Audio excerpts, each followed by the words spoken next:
तो hello everyone, आज हम लोग सीखेंगे लैपलेस का बेसिक मतलब फॉर्मूलाज को सीख लेंगे, कुछ बेसिक क्वेश्चंस को बनाना सीख लेंगे। तो चलिए स्टार्ट करते हैं सीखना। जैसा कि हम लोग जान चुके हैं और इंट्रो वीडियो में बताए थे आप लोगों को कि लैपलेस ट्रांसफॉर्म में क्या करते हैं हम लोग, टाइम डोमेन से ये देख रहे हैं आप लोग एस वाले फॉर्म में आ जाएगा। मतलब इसका जो आंसर आएगा, इसका जो सॉल्यूशन होगा वो एस के फॉर्म में आएगा। आप टी पुट कीजिएगा टी के फॉर्म में, बट आंसर क्या आ जाएगा एस के फॉर्म में। टी टाइम को रिप्रेजेंट कर रहा है, एस मेरा यहाँ पे एस इज इक्वल टू होता है सिग्मा प्लस आई ओमेगा, जहां ओमेगा इज इक्वल टू क्या होता है फ्रीक्वेंसी। तो हम लोग पहले से क्वेश्चन बनाना सीखते हैं आज। चलिए तो देखिए, यही इंटीग्रेशन के फॉर्मूला से ये सभी का फॉर्मूला आता है। जैसे कि चलिए हम लोग एक बना के देख लेते हैं। देख रहे हो आप लोग कि लैपलेस वन का 1/s होता है। आइए देखते हैं कैसे। हम लोग क्या कर रहे हैं, वन का लैपलेस ट्रांसफॉर्म निकाल रहे हैं। ये तो 0 से इन्फिनिटी होगा, माइनस एस टी और एफ टी की जगह क्या है, ध्यान से देखिए, एफ टी ही वो फंक्शन है जिसका लैपलेस ट्रांसफॉर्म करते हैं, और यहां पे 1 का कर रहे हैं तो यहां पे 1 हो जाएगा और साथ में डी टी। अब देखिए, याद होगा आप लोग को, अगर हल्का फुल्का इंटीग्रेशन पता है और नहीं पता है तो देखिए होता क्या है। यहां पे इसको जब हम लोग सॉल्व करेंगे तो ये देखेंगे कि ई के पावर माइनस जो भी रहता है, ई के पावर वही होता है। ई के पावर में माइनस एस टी है, और जो टी के रेस्पेक्ट में डिफरेंशिएट कर रहे हैं तो जो टी के बगल में है वो नीचे आके डिवाइड हो जाएगा, मतलब माइनस एस डिवाइड हो जाएगा। ये क्या हो जाएगा, 0 से इन्फिनिटी हो जाएगा। तो आइए सॉल्व करते हैं इसको। हम लोग एक बार इसकी जगह इन्फिनिटी पुट करते हैं, और एक काम करते हैं, एस को बाहर निकाल देते हैं हम लोग, एस को बाहर निकाल दिए क्योंकि ये कांस्टेंट है। यहां पे पुट करेंगे माइनस एस को बाहर निकाल देते हैं। चलिए, ई के पावर में माइनस इन्फिनिटी और माइनस ई के पावर में 0। तो अब देखिए इसको सॉल्व करेंगे। ई का पावर माइनस इन्फिनिटी का वैल्यू क्या होता है, 0 होता है।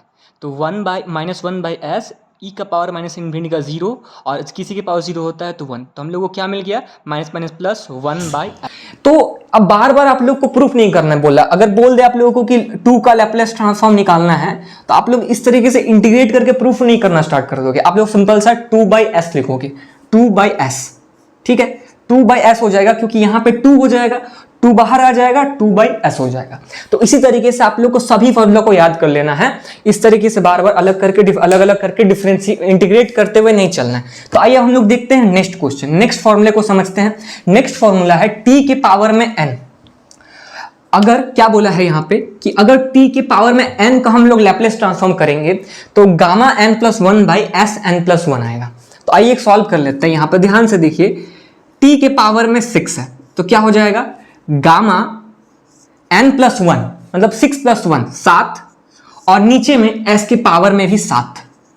एक चीज आप लोगों को बताते हैं, देखिए ये जो गामा होता है ये टाइप ऑफ फंक्शन है, इसको सॉल्व करना किसी और दिन सिखाएंगे। बट अगर ये समझिए एक पॉजिटिव इंटीजर हो, मतलब पॉजिटिव इंटीजर मतलब समझ रहे होंगे 1 2 3 4 5 6 7 8 पॉजिटिव में हो तो इसको हम लोग फैक्टोरियल लिखते हैं। बट कौन सा फैक्टोरियल, यहां पे जो पावर है वो फैक्टोरियल, n फैक्टोरियल लिखते हैं। तो n मतलब यहां पे क्या हो जाएगा, 6 फैक्टोरियल बाय s का पावर 7। फैक्टोरियल सॉल्व करने आता होगा, 6 का क्या हो जाएगा, 6 into 5 into 4 into 3 into 2 into 1। तो यहां पे हम लोग क्या लिख सकते हैं, n factorial by sn plus 1। ये कब होगा, जब अंदर में पॉजिटिव में हो और इंटीजर में हो। बट अगर यहां पे मान लीजिए आप लोग को निकालने बोल दिया कि t के पावर में 5/2 का आपको निकालना लैपलेस ट्रांसफॉर्म, तो कैसे निकालिएगा, देखिए गामा 5/2 प्लस 1 मतलब n प्लस 1। 5/2 इंटीजर नहीं है, रैशनल नंबर है, तो 5/2 प्लस 1 मतलब 7/2, और नीचे में s के पावर में भी 7/2। तो बस यही होगी आप लोग का सॉल्यूशन। अब देखिए, हम लोग जो लैपलेस ट्रांसफॉर्म पढ़ते हैं ठीक उसी तरीके से इनवर्स लैपलेस भी होता है। वो कैसे होगा समझिए, थोड़ा सा बस समझ लीजिए इससे, ताकि आप लोग को आगे चल के कंफ्यूजन ना हो। जैसे कि आप लोग देख रहे हो, लैपलेस ट्रांसफॉर्म ऑफ 1 क्या हो रहा है, 1/s। अब ध्यान से देखिए, अगर इस l को उधर भेज देंगे मतलब कि इनवर्स ऑफ 1/s का इनवर्स लैपलेस क्या होगा, 1 होगा। ये l उधर चला गया इनवर्स में तो 1/s का इनवर्स 1 हो गया। सिमिलरली आप लोग देखो, लैपलेस ट्रांसफॉर्म ऑफ t के पावर n मेरा क्या है, n factorial by sn plus 1। कब, ये जब पॉजिटिव इंटीजर हो तब, नहीं तो गामा रहता है, नहीं तो बाकी सबके लिए गामा रहता है। तो ध्यान से देखिए, अगर हमको लैपलेस l को उधर भेजे, l inverse 1 by S N plus one का s के पावर n प्लस वन का इनवर्स लैप्लेस क्या हो जाएगा, इधर इक्वल टू t के पावर n है और गामा n प्लस वन अलग आ जाएगा। तो इसके लिए भी देखिए सेम फॉर्मूला है, आप लोग आगे चल के याद कर लीजिएगा, फिलहाल बस लैप्लेस याद कीजिए, लेकिन गामा क्या होता है बस उल्टा हो जाता है। ठीक है, चलिए अब हम लोग तीसरा वाला फॉर्मूला देखते हैं। तीसरा वाला फॉर्मूला क्या है, e के पावर में अगर 80 है मतलब कि लैप्लेस ऑफ e के पावर में 3t है, तो इसका क्या हो जाएगा 1 बाई एस माइनस ए होता है। ध्यान से देखिए ए की जगह क्या है 3 है, तो s माइनस 3 हो गया। तो वही अगर आप लोग को ये बोल दे कि Laplace of inverse of 1 by S minus 3 क्या होगा, तो e के पावर 3t हो जाएगा। यहाँ पे a के जगह पे जो है e के पावर में 80 हो जाएगा। तो ये हम लोग इनवर्स में याद करेंगे, पर समझते हुए चलिए। अगर ये बात पूछ ले आप लोगों से कि e के पावर में -5t है, तो इसका लैप्लेस क्या हो जाएगा, तो आप लोग को पता है फॉर्मूला s माइनस ए होता है और a के जगह में -5 है, तो माइनस माइनस प्लस हो जाएगा, तो प्लस सीधा लिख सकते हैं s प्लस 5। तो उसी तरीके से inverse of 1 by S plus 5 क्या हो जाएगा, सिंपल से हो जाएगा e to the power -5t। ठीक है, चलिए अब नेक्स्ट फॉर्मूला है साइन का, तो साइन को देखते हैं। अब देखिए साइन और कॉस को एक साथ समझने का हम लोग कोशिश करते हैं, क्योंकि एग्जाम में बहुत बार कंफ्यूज हो जाते हैं बच्चे। लैप्लेस ऑफ साइन 80 क्या है, साइन 80 है a by S square plus A square. उसी तरह आप लोग देखिए कॉस 80 का क्या है, s by S square plus A square. ये आप लोग को याद रखना होगा, कॉस 80 का है s by S square plus A square, कि कॉस में ऊपर में s रहता है, कॉस साइन में सबसे पहले s है तो ऊपर में s नहीं रहेगा, ऊपर में a रहेगा। कॉस में ऊपर में s रहेगा, नीचे में दोनों में सेम रहेगा। सिमिलरली अगर आप लोगों को क्वेश्चन पूछ ले, मान लीजिए कि साइन 3t, इसका आप लोग को लैप्लेस ट्रांसफॉर्म निकालना है, तो ऊपर में क्या होगा s नहीं, सिर्फ a के जगह पे क्या है, यहां पे ध्यान से देखिए 3 है, तो 3 by S square plus A square, मतलब 3 का स्क्वायर 9। उसी तरीके से आप लोगों को ये नहीं बोलेगा कि Laplace inverse of 3 by S square plus 9 निकालो, बोलेगा सिर्फ s, जो s का वैल्यू होता है, s का पार्ट होता है, उसका हम लोग निकालते हैं इनवर्स। यहां पे भी देखिए हम लोग जो आपका t वाला वैल्यू है उसका हम लोग लैप्लेस ट्रांसफॉर्म कर रहे हैं, तो 1 बाई एस स्क्वायर प्लस 9 मतलब 3 स्क्वायर लिख सकते हैं। इसका इनवर्स क्या हो जाएगा, साइन a की जगह पे क्या है 3 है, तो साइन 3t बाय ये 3 नीचे आ जाएगा, ये इधर नीचे हो जाएगा। सिमिलरली अगर आप लोग को कोई बोले cos 5t का लैप्लेस ट्रांसफॉर्म निकालो, तो क्या कीजिएगा, ऊपर में 5 नहीं s और नीचे में एस स्क्वायर प्लस 5 का स्क्वायर 25। फिर से वही चीज है, साइन हाइपरबॉलिक 80, आप लोगों को बताए थे साइन के केस में ऊपर में s नहीं a लगता है और नीचे में अभी तक में साइन 80 में ए स्क्वायर प्लस था बीच में, इसमें माइनस हो जाएगा।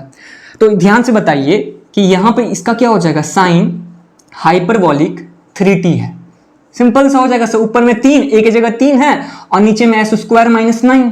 सिमिलरली अगर कॉस का पूछ दे, Laplace transform of cos hyperbolic 5t, तो आप लोग को याद रहेगा ना कि कॉस के टर्म में s ऊपर होता है, तो ऊपर में s और नीचे में अभी तक में प्लस हो रहा था बीच में, लेकिन हाइपरबॉलिक पे बीच में माइनस होता है, एस स्क्वायर माइनस ए स्क्वायर, तो -25। अब कोई आप लोग से ये पूछ देगा कि inverse of s by S square minus 25 निकालना है, तो आप लोग को देखना है कि a की जगह पे क्या है, यहां पे इनवर्स क्या हो जाएगा, a की जगह पे है मेरा 5, a की जगह पे 5 का स्क्वायर है, तो मेरा ऊपर में s भी है, तो कॉस हाइपरबोलिक 5t, कॉस ऊपर में s भी है, नीचे में एस स्क्वायर माइनस 25 है, तो कॉस हाइपरबोलिक 5t। ठीक है, चलिए अब आप लोग थोड़ा सा एक साथ मेरे साथ क्वेश्चन बस लैप्लेस का बेसिक बना लीजिए, ताकि सारे फॉर्मूला आप लोग के दिमाग में अट जाए। जैसे कि पहला क्वेश्चन है लैप्लेस ऑफ 6, तो क्या हो जाएगा, सिंपली 6 बाई s, कोई दिक्कत नहीं है, पहला क्वेश्चन है। दूसरा क्वेश्चन मान लीजिए t के पावर में 5 है, तो क्या हो जाएगा, बताए थे फिर से कि अगर n पॉजिटिव इंटीजर हो, मतलब 1 2 3 4 5 6 7, तो n फैक्टोरियल मतलब 5 का फैक्टोरियल बाई s के पावर में n प्लस 1, s की पावर में n प्लस 1 क्या हो जाएगा 6, तो 5 फैक्टोरियल बाई 6। अब तीसरा क्वेश्चन देखिए, e के पावर में -7t है, तो इसका क्या हो जाएगा 1/s माइनस ए है, ए की जगह पे यहाँ -7 है, माइनस माइनस प्लस हो गया। सिमिलरली चौथा साइन का है, साइन 3 तो बार बार ले लिए, अब लीजिए 280। तो साइन के केस में ऊपर में हमेशा ए आता है, 2 सिर्फ 2t है, ठीक है, क्योंकि अगर 2a रहता तो a की जगह पे हमको 2a पुट करना पड़ता ना, तो यहाँ पे सिर्फ साइन 2t है, तो ऊपर में a की जगह 2 है और नीचे में s square plus a square. उसी तरह अगर साइन हाइपरबोलिक 80 हो, हाइपरबोलिक 2t, तो यहाँ पे 2s स्क्वायर बट बीच में -4।